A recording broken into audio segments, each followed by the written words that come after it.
All right, guys, welcome to another episode of the Liberalish podcast. This is episode 27.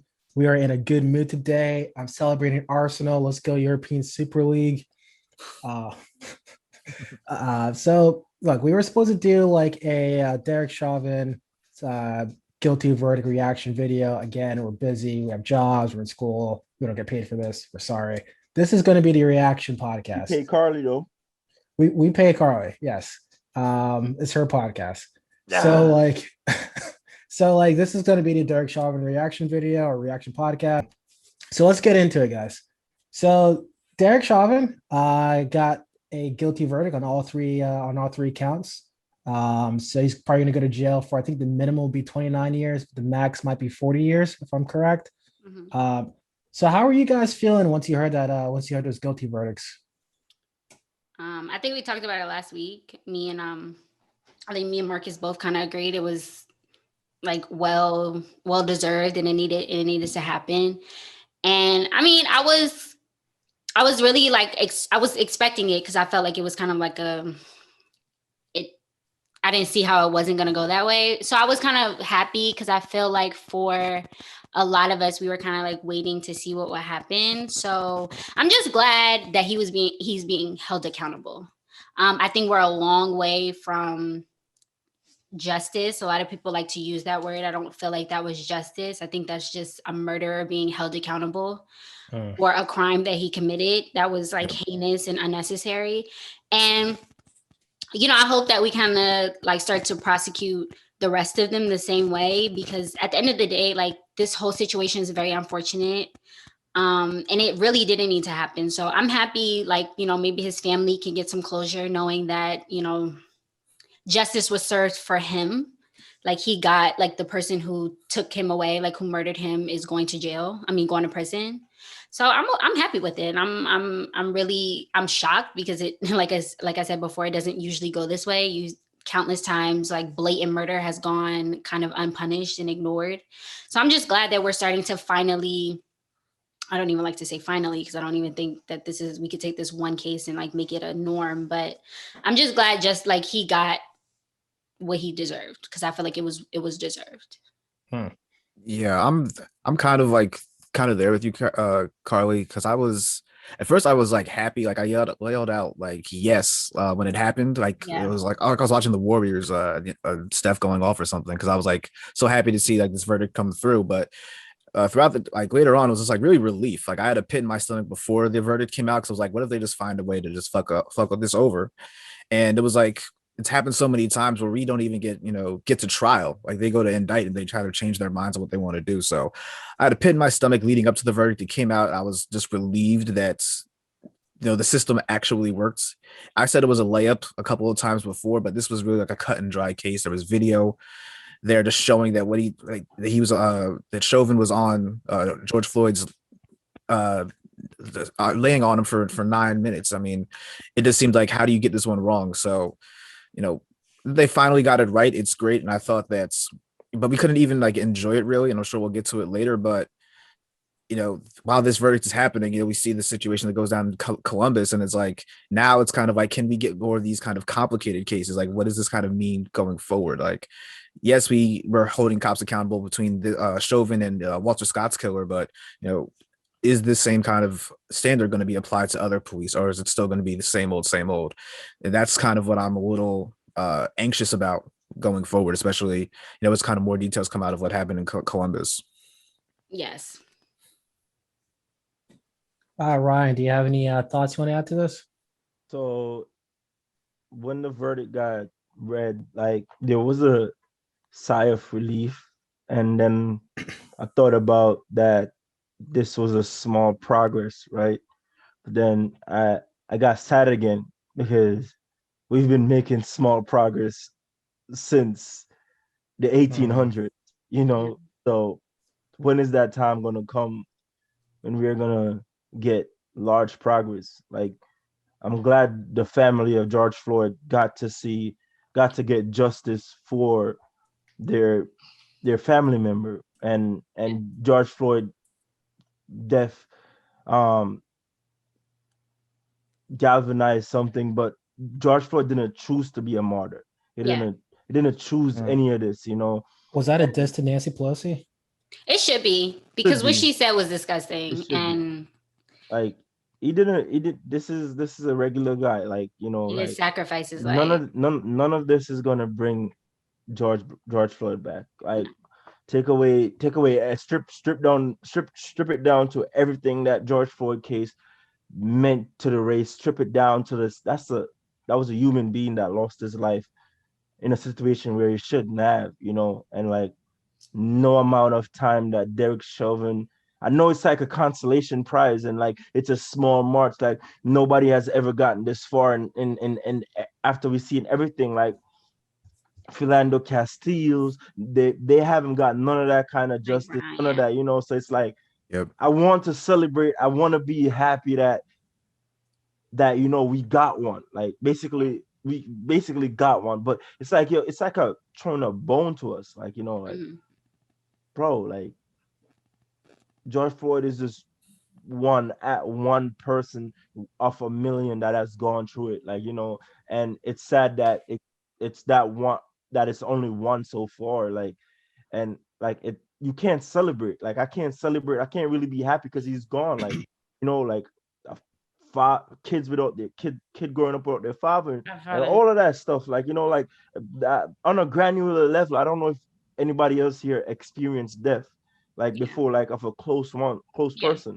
Like you'll never hear from that. Yeah, like especially as like for his daughter, like that's like you really gotta see it. Like I lost my caretaker, the person who was taking care of me when I was from 3 months to 14 years. And I think the hardest part was that, yo, I was never going to see that person again. Yeah. Like I was never going to be able to call that person. That person was never going to be able to hold me. That person was never going to be able to give me advice. That person's like, George Floyd will never cease to exist because his knowledge will forever live on with us of what he went through.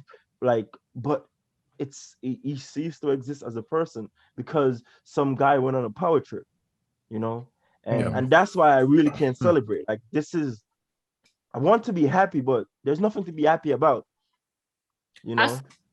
I also think like it's kind of hard to be happy because literally like right after we got the verdict, you heard about the situation in with the girl, like with Ma'Khia Bryan in Columbus, Ohio. So it's kind of hard to like rejoice about something when literally the cycle repeats. Because in my eyes, justice, you know, the justice system did their job, and they prosecuted and convicted a man for murder. But it's really hard to see it that way when the police and like policing still stays the same. Because the point is not to get justice for a wrong that's been done, but prevent a wrong from happening in the first place.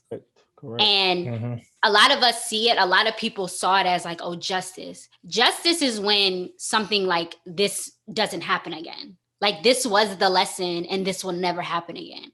But that's been proven that that's not the case, because how many times has something happened and we get a little progress and then something else happens that kind of erases all that progress?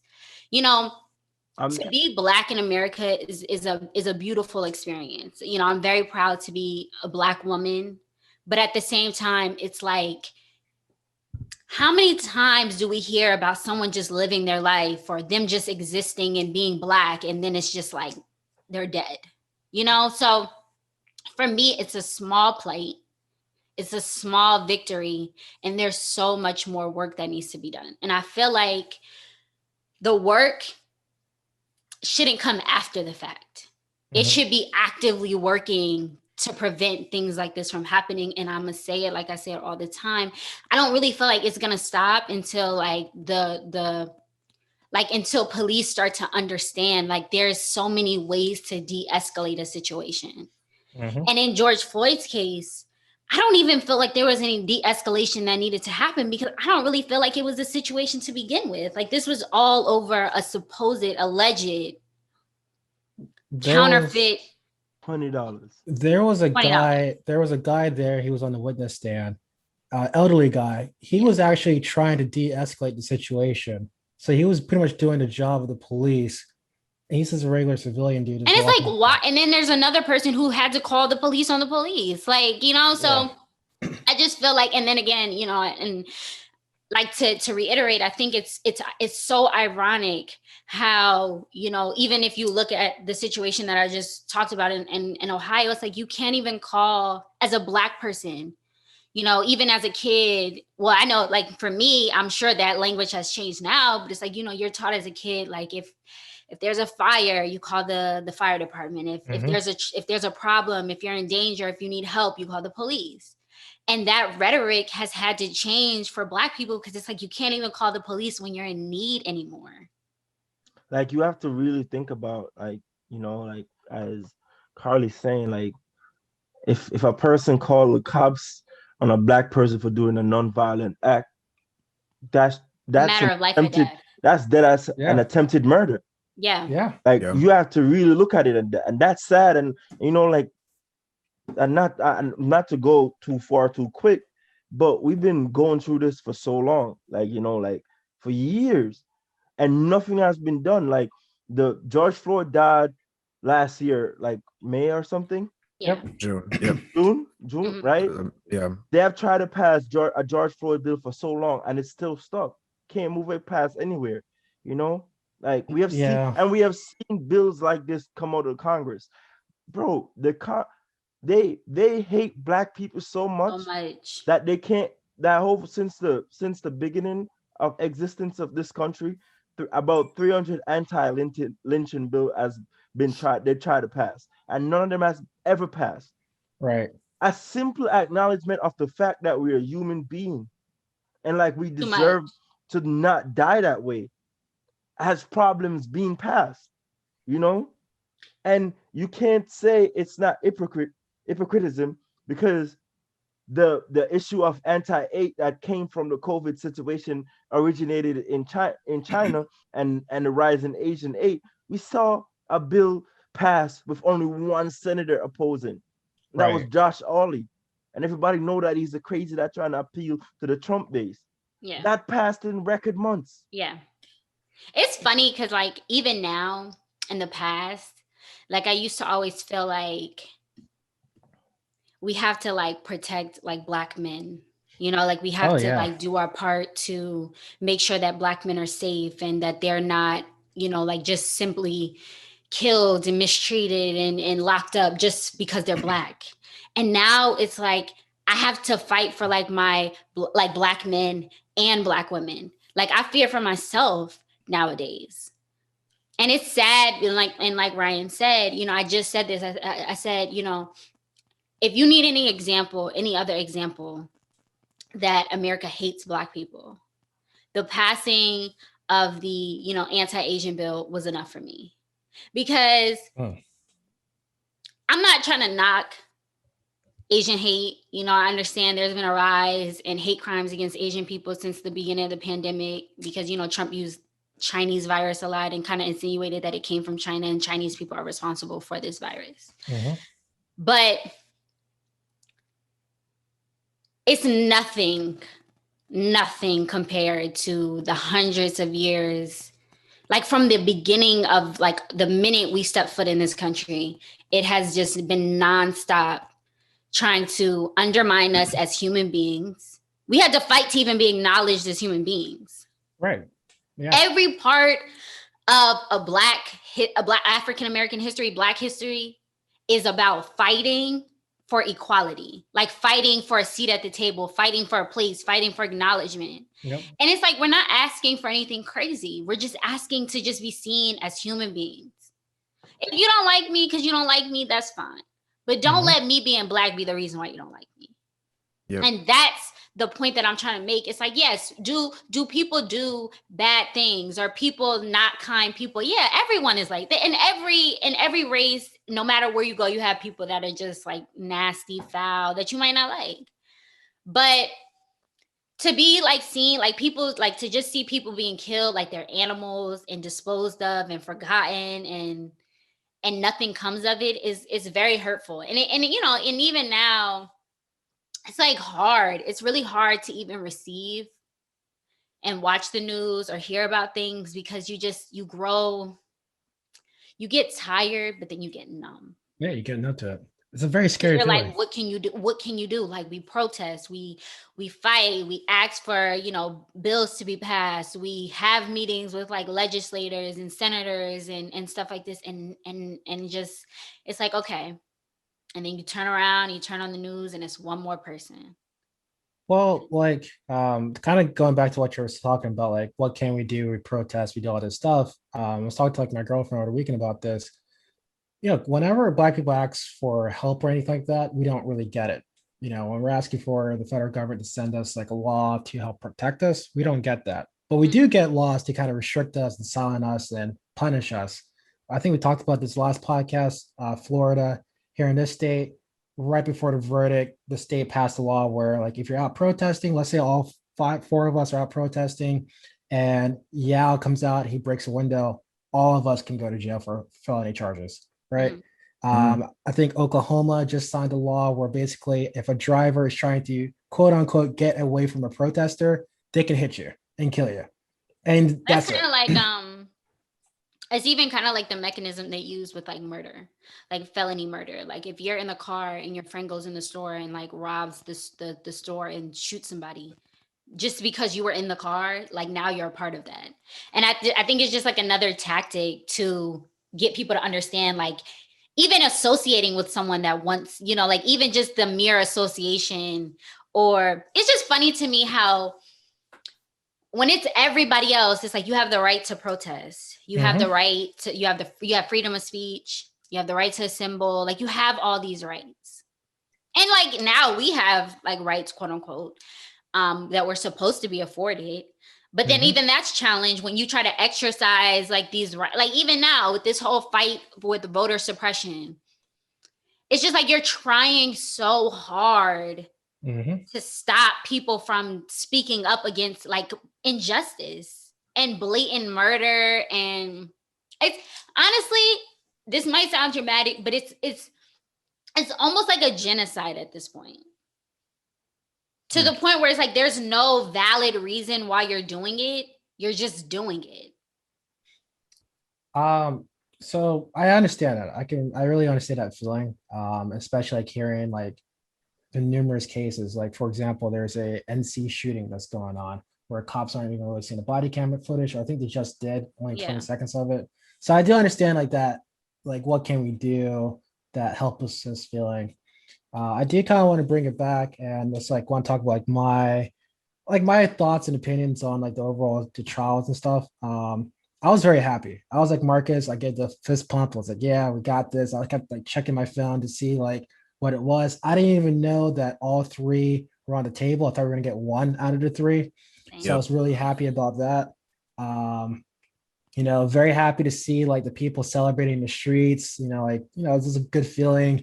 Good to see like kind of the OG civil rights leaders like Jesse Jackson. Prayers up to him. He's battling, I think, Parkinson's. So prayers out to him.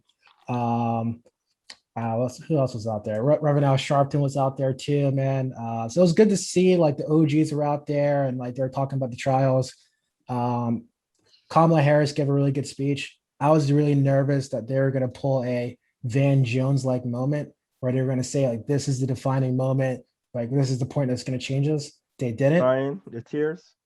What was that? I've added Van Jones. The crying. Yeah, the crying, the tears, like this is like a changing moment, right? They didn't say that. They said like, you know, we have a long way to go. We need to pass some like police reform bills. They said all the right things, right? And they pretty much passed the buck to Congress, which Congress does need to pass something. So I was pretty happy about that. It's my bad, Carlye. I saw somebody saying it felt good to have a person in the White House come out and say, a president that could come out and give a speech that basically was siding with the justice system being on the side of right this one time. Right. But I didn't see that because I feel like, you know, we can talk, you can do all of that thing, but it's just words. What's the difference? Let's be real, right? What's the difference between Trump and Biden?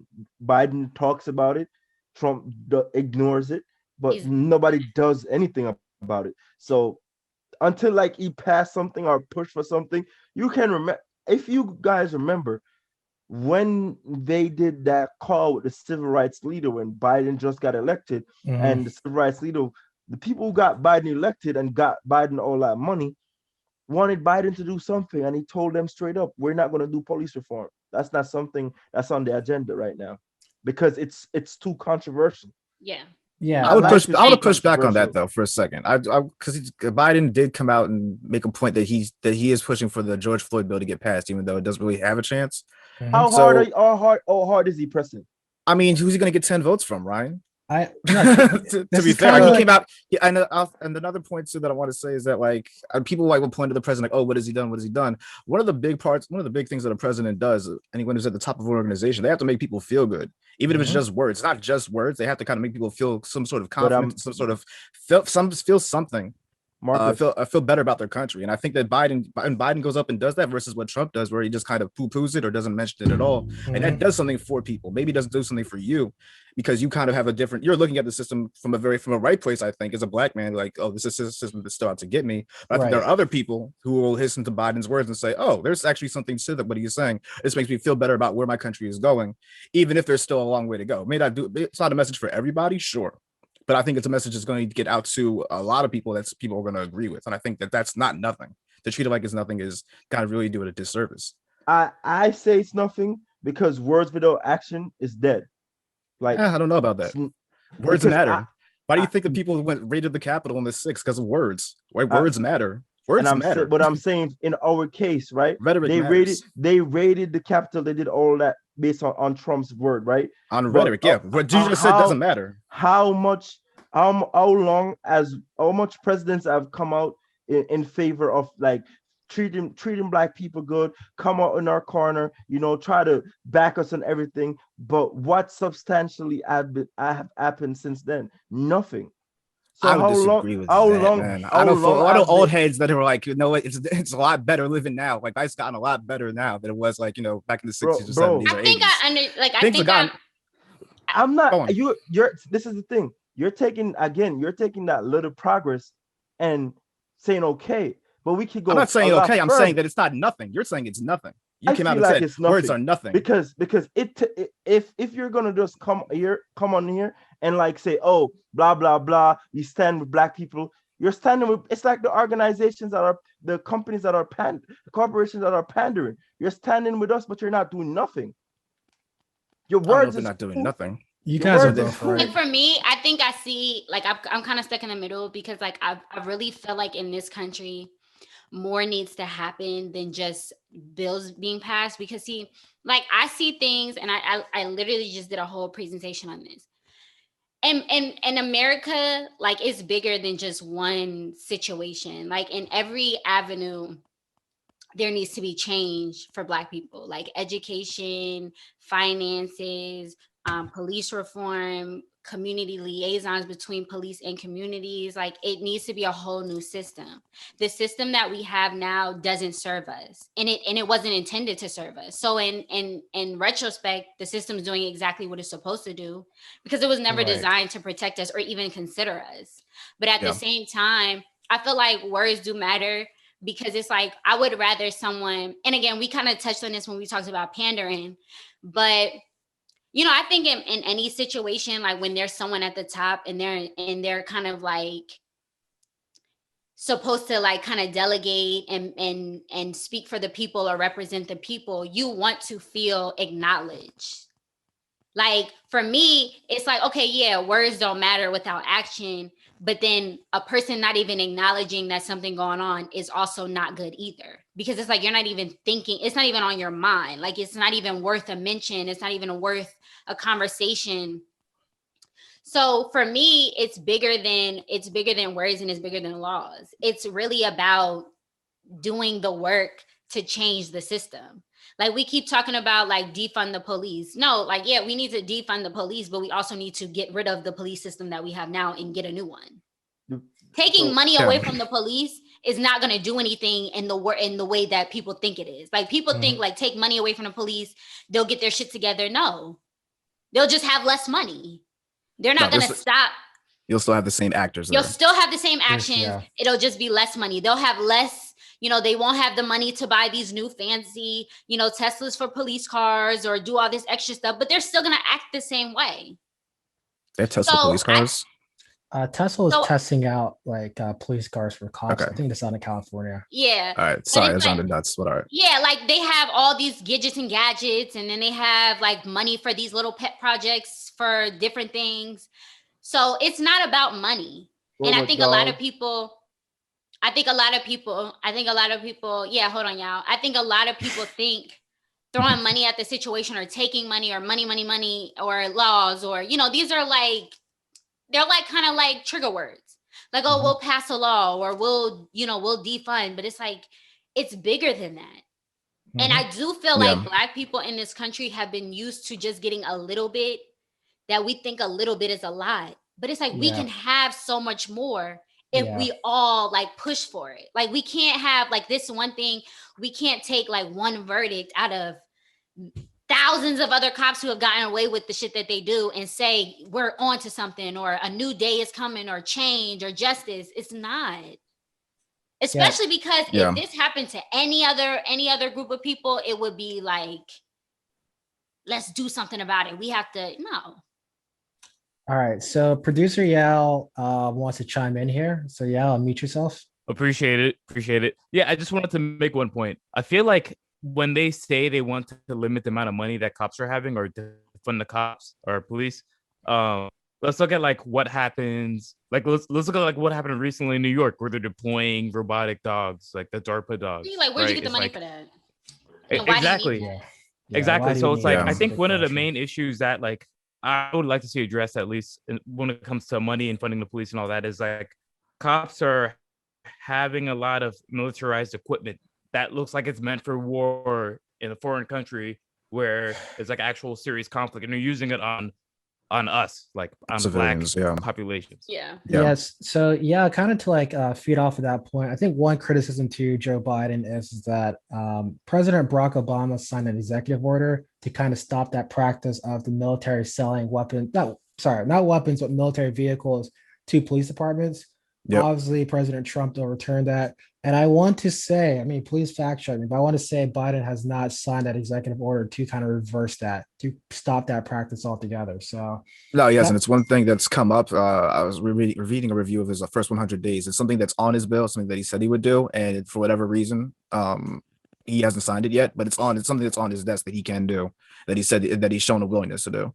Right, and like I understand, like symbolic, like kind of like Marcus was saying, like symbolic gestures do matter a lot, and that might just be like a symbolic gesture. But the fact that he hasn't signed it yet, like that is one major critique that I have on President Biden. It's a fair one. It's definitely one that he should address, especially because this George Floyd bill, unfortunately, like it's out there. It's not going to get the votes that it needs to get passed without the filibuster going away. But yeah, I think that if he can't get the votes, then I do wonder if he's going to start using those executive actions to like strip these things out of the system, because again, like it's jarring to see like military equipment being used on civilian populations in the States. Like you have occupying like armies here. It looks crazy. It's not coincidental either. Like it's also like not a coincidence that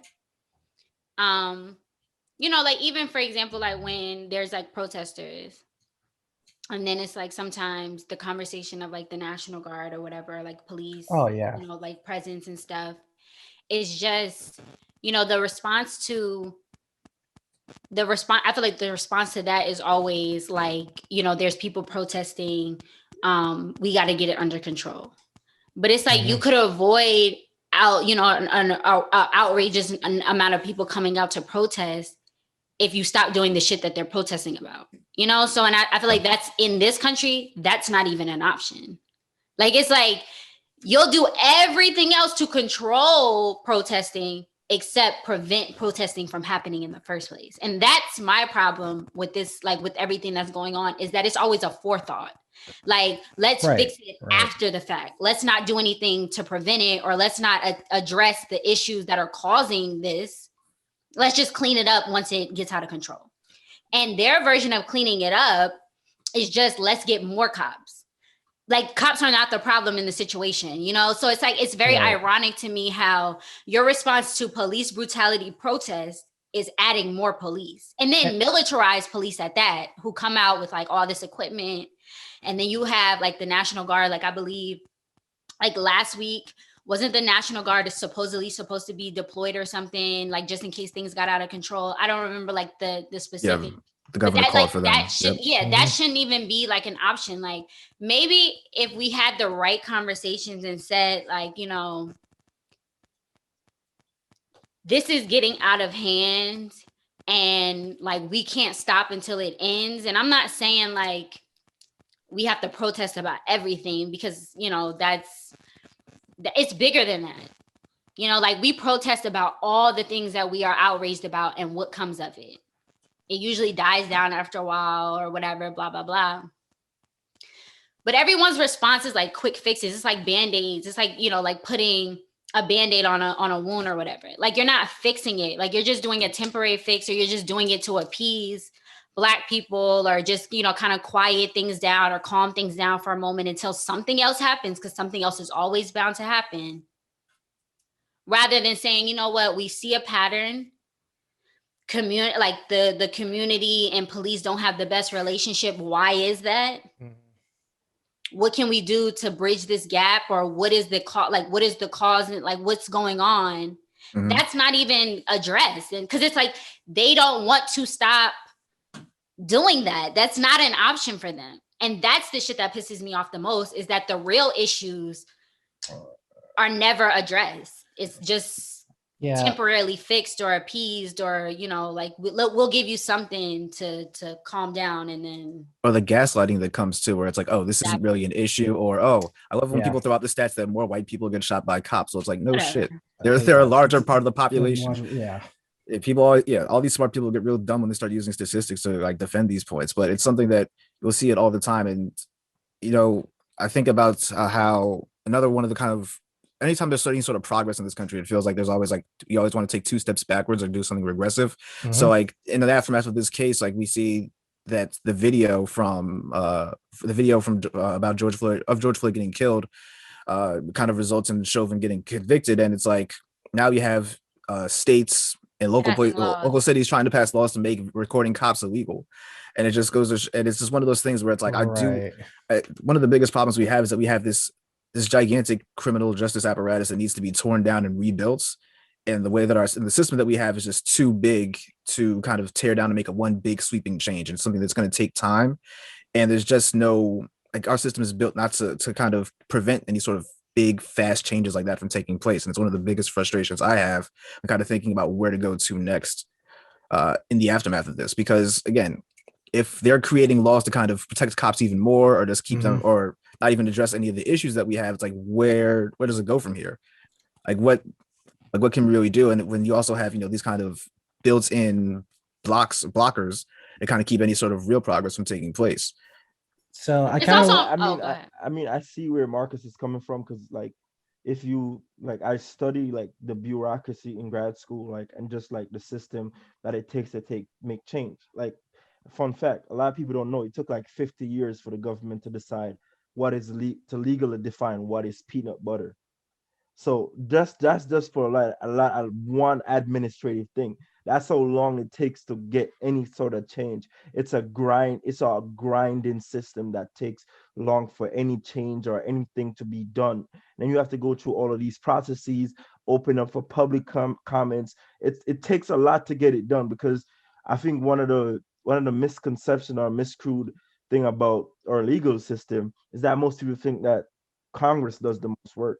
Agencies actually that write rules and regulations do the most work. Like they pass at least they create at least 90% of our legal system. They create 90% of like a criminal justice system. They are the ones that write in these rules and policies and recommendations for the government to how the government works, not Congress, because Congress is slow, but they're also slow, and I think like we normally force people like, oh, we need representation, we need to run for office, we need to do all of that.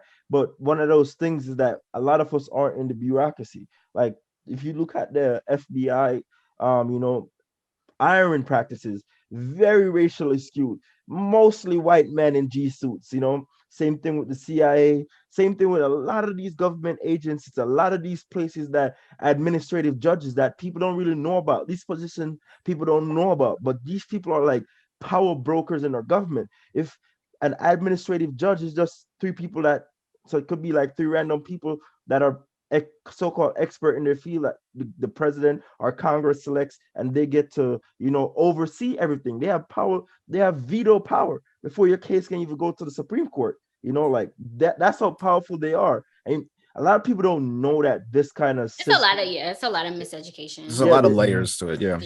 But it's like interesting to me because like even in school, like I study the legal system. I'm in school for law. So I look at things like when you're talking about the justice system, again, it's after the fact. Like something has already taken place and now we're dealing with the consequences of said action. The goal is not to strengthen our justice system, because in some situations the justice system is the problem, but to prevent. And that's the thing, I think the language that we're using is getting misconstrued, because when you say things like, oh, this is justice, you're implying that, it's okay for us to get to this point as long as they're punished after the fact. We're not even talking about the before. Like, justice means that George Floyd would still be here. Because the minute like he was having his knee on his neck and compressing and somebody would have stepped in, prevented that, and then we would have tried him for attempted murder. That's justice in my eyes. Mm-hmm. So I think we're all fighting for the same thing. It's just the way we choose to go about it is different. And I feel like until we all get on the same page and we all demand the same thing, because that's the problem sometimes, is that we all want the same thing. A majority of us want the same thing, but some people are unsure how to go about it. They don't really know what to do. They're just outraged and upset and they want to do something about it, but they're like ill-informed. And you also have like some people who are supposed to be like, community leaders in the Black community, and I don't know who appointed these people, but are misleading people, because there are some people who are supposed to be leaders who felt like this was justice, and you're misconstruing the point to the people who follow you. And I think a lot of people have a platform that they could use, and they either use it for the wrong reasons, they mislead people, or it's not enough good people trying to do better things. So I wanted to touch base on what Marcus said earlier about this, how kind of deeply ingrained this is into our criminal justice system. Let's take a look at the judge and the Derrick Chauvin case, right? So after the trial, the DOJ, the Department of Justice, came out and announced that they were going to look into Derrick Chauvin's, abuse of power against, like, I think it was like a 17-year-old Black kid. Very similar situation, beat the hell out of this kid. It was just more gruesome. They said that was worse. So it was a lot worse. And like he had his knee, I think, around the kid's neck area for like, I want to say 17 minutes. Now, the thing that I really want to point out here is that the judge gave the defense the opportunity to go back into George Floyd's past to try to make a point about what happened to him, that he had a drug issue, like he got arrested before. That same judge did not allow the prosecution to do that to the police, to do that to the cop, and go back into his past, into like all of his complaints made against him, to show that he has a consistent history of abusing his powers. And that just kind of shows how deeply ingrained this is. This is not even a fair system. How can you go into the past of like this one guy, but you can't go into the past of the cop? That makes no sense to me. I hope like a defense attorney or someone can reach out to us and let me know. But to me, that makes no sense. And like, that just shows how deeply ingrained this stuff is. It makes sense. They always get the benefit of the doubt. Yeah, like white people in general get the benefit of the doubt, but cops as a whole, they're just like, oh, they're kind of justified, or they're given just kind of carte blanche in terms of whatever they're able to do. That's why I always put the emphasis on the jury. Mm-hmm. I always say, like, sometimes we look at the judge and we look at the prosecution, but it's the responsibility of the jury to actually convict them based off the information that they see or that's presented to them. How do we feel about the Republican counter arguments to all this, that since we're talking about the jury, that the jury only voted the way they did because they're fearful of the response, and they voted not to convict George Floyd? I'm sorry, not honestly, George Floyd, Derrick Chauvin. Ooh. Honestly, That's, again, not surprising to me. And I just like, I don't even choose to entertain that because it doesn't matter. Like, in the situation, like I got what I wanted, and I think we all got what we wanted, which was a conviction. So the reasoning, I mean, we may never know. Like sometimes after the case, jurors come out and kind of explain what happened, or what went down. You know, a lot of famous jurors and like famous trials have like come out and said like, this is what happened, this is why we didn't, or this is why we did. And you know, maybe that might happen in this situation later on down the line. But I feel like until we know exactly, and if we even don't know, it doesn't, you know, negate the fact that he was convicted. I think and a lot of times it's just another ploy to undermine something, like, you know, like because I feel like it's a success in this situation. Like it needed to happen. And so you trying to say, or them trying to say like, oh, it's only because they didn't want to, you know, deal with whatever, should tell you, like, think about it. Why would there be a negative reaction if they didn't convict? Because it was blatant murder. It was on video. That's why people would be outraged, because it's like you're basically trying to tell people what you saw with your own eyes is misleading you. Like it wasn't murder. Yeah. So the fact that you can even tell me that you feel like jurors would not would vote a certain way because it's just telling me that, you know, why that would be such a big deal. It would be such a big deal because we saw it. We all saw it. It's not like we heard it and we read police reports, or someone said, or there was a witness there who could have possibly made up anything. It was like we all saw it with our own two eyes. And I think that's why it was so outrageous, is because we shouldn't even I mean, I don't like to say this because I understand how the justice system works, but it's like, it's amazing to me that we all had this kind of pit in our stomach that it was going to go a different way, because why would it? It literally, I saw it, you saw it, we all saw it. But that's just the reality of the situation, like whether you see it or not. I mean, like, I don't know if y'all saw, but the Keith Ellison, I think he's the lead prosecutor, and also the AG. Yep. He did an interview with 60 Minutes, and he's like, I feel like, I personally think Derrick Chauvin not going to get more than a 20-year sentence, because they're going to be lenient on him, and the prosecutor in the case already said he's human, and he feels. Keith Ellison came out, a black man came out and said, yeah, I feel bad for him. Like, so you know what that means, because basically most people don't know, like, after the trial, if you found guilty, there's like a mini trial to see how much time you get. And if the prosecutor is coming out and saying, yo, feels bad, I feel bad for him, like, you know, he's getting probably 20 but years. But also that's the situation, like even with cops in general, like even when cops are, it's always some sort of leniency or lesser time, because they recognize the fact that they're a police officer. So I say you probably get 20 years and serve 10. You probably get 20 years and serve 10. That's probably what's going to happen. And you know what, for me, you know, I kind of look at it like we fixate on the amount of time. And I believe in holding him accountable, but there's no amount of time that would make this situation any better. You know, like it's like, and I don't feel bad for him at all. No, you know, like I hope they have a field day with his asshole in prison. Yeah. But yeah, it's funny because, but it's not going to bring him back, like, you know, and it's not going to erase the situation. And so that's the issue for me, is that the problem with shit happening after the fact is that it doesn't rectify the situation. Like it's just, you know, holding someone accountable. George Floyd is still going to be gone. His daughter's still going to grow up without a father. Like these are going to have long, and that's the thing. Like, I think sometimes when these people become hashtags, or they become, you know, sort of what some people would call martyrs or whatever, is that they didn't volunteer for this. Like they have family, they have friends, they had a life, they were living, and you took that away from them, and nothing that you do after the fact is going to change that. Yep. I mean, and that's the sad part. It's exactly. Like, that's how I was stating early in the pod. Like, I have nothing to be happy about.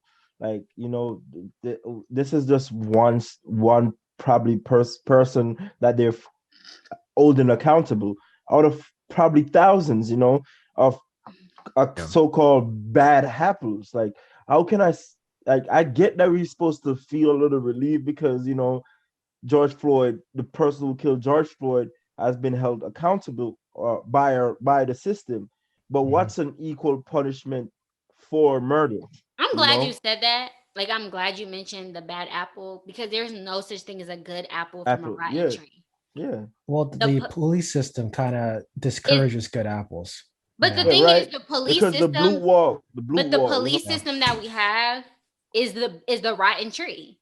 So you can't tell me there's, you know, good cops, because we've heard like how are you a good cop if you watch bad things happen and you don't do anything about it? Exactly. There was this case about this Buffalo police officer a long time ago, black police officer. She stopped one of her white colleagues from killing a black man. She just got her pension back. She got fired, and this was like years ago. Yeah. Like, I don't want to say she probably got fired. She spent years fighting for that. Yeah, that's just case in point, right? Exactly, because even when you try to, you know, and again, like even when you, that's why I feel like, that's why I have my own personal feelings about like Black people becoming cops. But for me, it's like even as a Black person, it's like you're not even held to the same standard, because again, like this is a Black person who saw something like happening and chose to stick up for it, and her reward, quote unquote, is being fired and having to fight for years to get what is owed to you. Because regardless of what happened, like me, I feel like even in that situation, like she still, you know, was a police officer. She was still owed a pension, like even if they let her go. The fact that she had to fight to get what was owed back to her just goes to show you that, one, Black people are held to a different standard no matter what position you're in. Mm-hmm. And two, it's like they're so deeply ingrained in this idea that police can just go around being, you know, brutal and harmful and like vultures to people, that when you speak up against it, it's like it's disencouraged and you're punished for it. Rather than it's like, we appreciate you acknowledging and pointing out what this one person is doing. Let's deal with this person who's doing wrong. But in her situation and many other situations, it's like you don't speak up against your partner, or you don't speak up against other police officers, or, you know, there's a code amongst us and you just kind of like are supposed to protect one another, whether they're doing good or bad. Yeah, and that's the scariest part. You know, it's just like one big blue gang. That's really all it is. So that's like the scariest part. A very large blue gang that is well freaking funded. Basically, y'all kind of right. Y'all said it's like the SS. It's basically the SS. They move effective. They have the power of the law in their hand. They think that their way is the right and just way to move. Like, hey man, like they're very well funded. Very well and very well supported. So, which is the weird thing. Very well supported. People that don't like us are like, cops are fun. I knew that cops lost their mind when the head of the New York Police Union, Sergeants Benevolent Association, basically came on TV and threatened the mayor. And I'm like, how do you threaten your boss and still keep your job? Ryan, he was like yelling about like being a victim, right? He was playing the victim card. But Ryan, that was before that incident. That's where I kind of noticed where cops were out of control.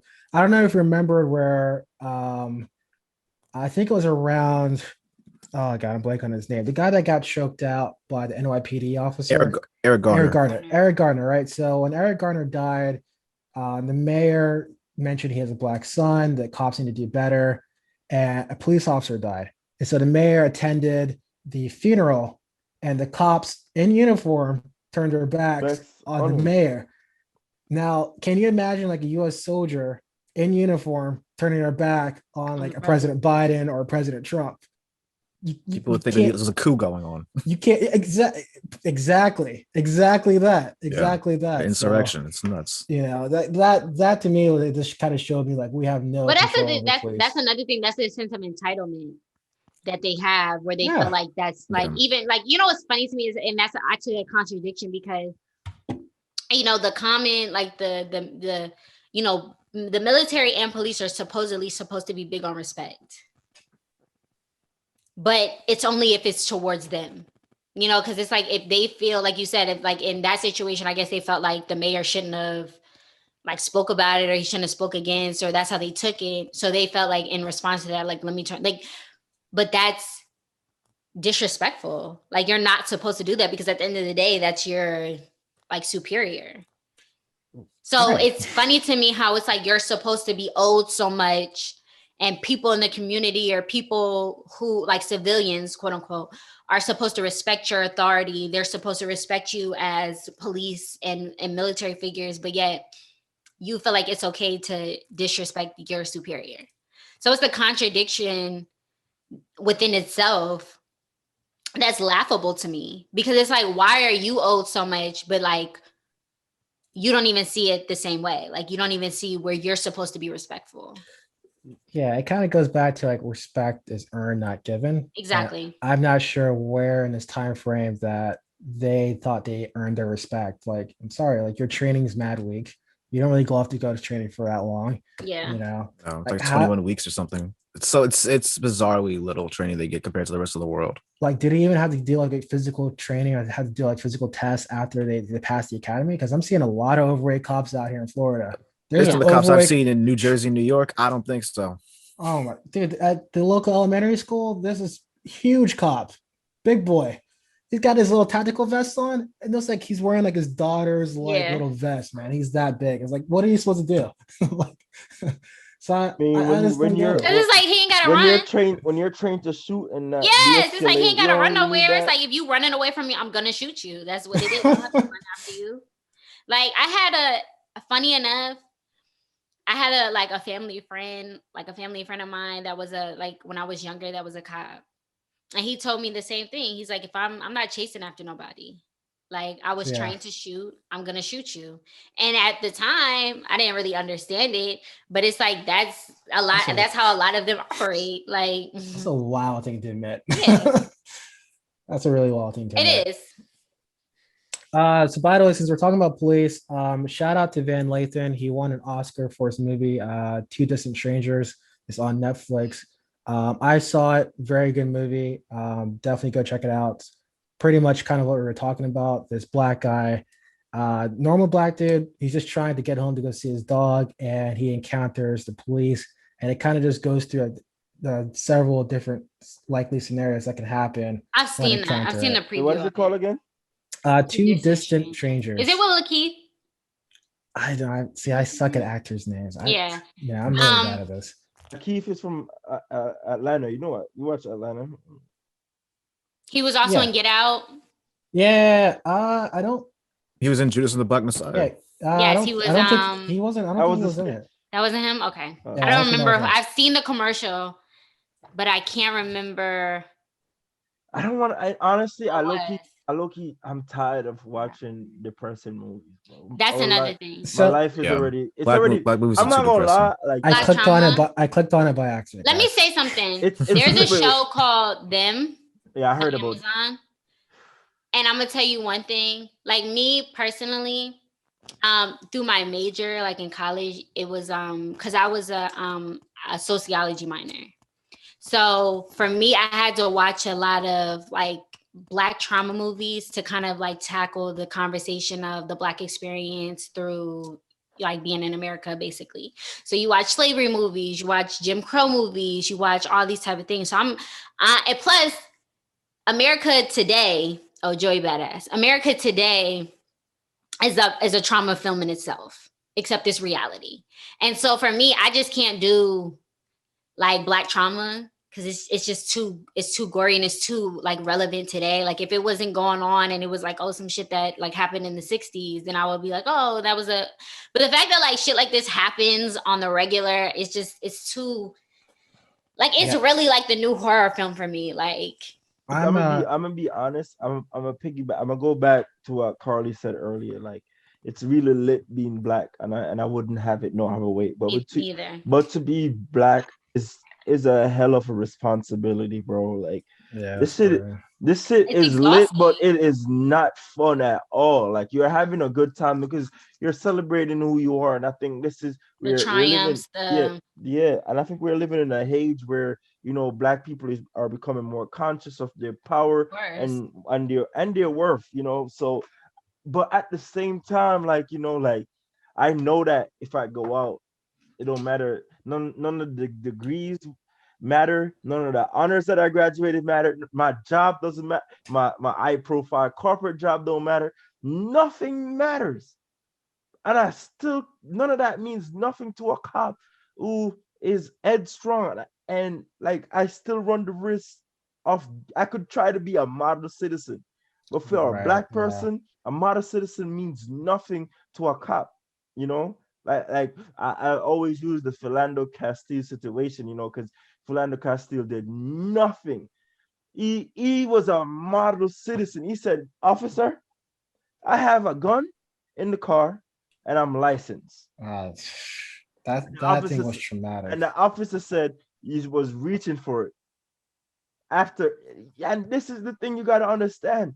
And they The arrested the girlfriend too. Like That's they, why like Lieutenant, when Black if you people, if you go back to the sorry, if you go back to Mhm. the a couple weeks ago, Lieutenant Nazario yeah, went to college, felt the need that his country called him to serve, like he felt the virtue. And there's no, and I think, like even though in our community we joke like y'all rather serve crack than serve this country, there's no greater accurate. pride for you than to serve your country. My grandfather told me that, like, his time in Vietnam, despite the racism back then, it's Same.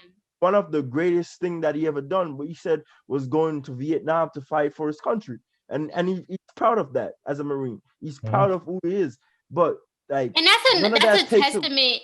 I think that's a testament to Black people. Like Black people love. I think like Black people love being Black. They love to celebrate Black culture, the Black experience, the shared nuances that we have amongst each other, whether we know each other or not.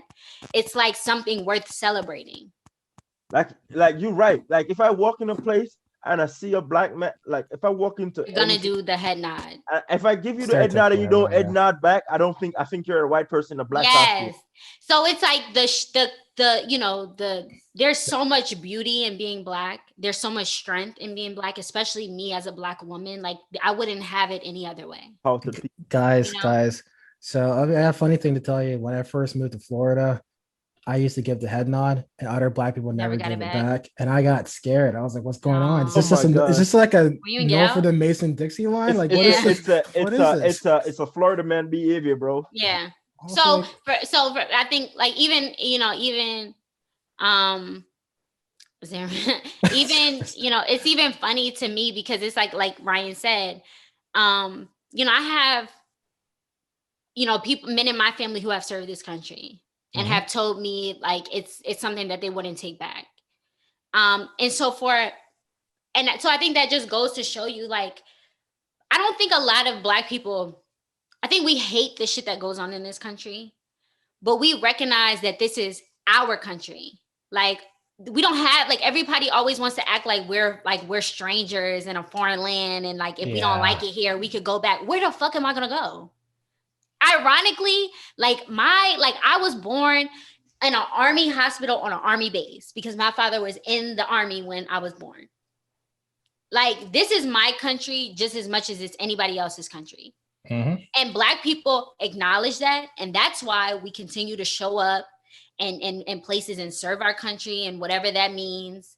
Because it's like, it's not that we don't want to be here, because we don't have nowhere else to go. It's just like we want to be treated better in our country because this is our country.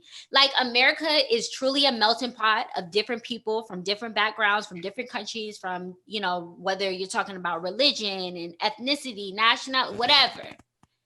And it's just funny to me how we celebrate the contributions of immigrants in the past for what they've done. Like, we talk about the railroads, and we talk about the Irish and the Italians and the Chinese and all this, how they came over here and they worked and they built this country up. But we did the exact same thing against our will at that.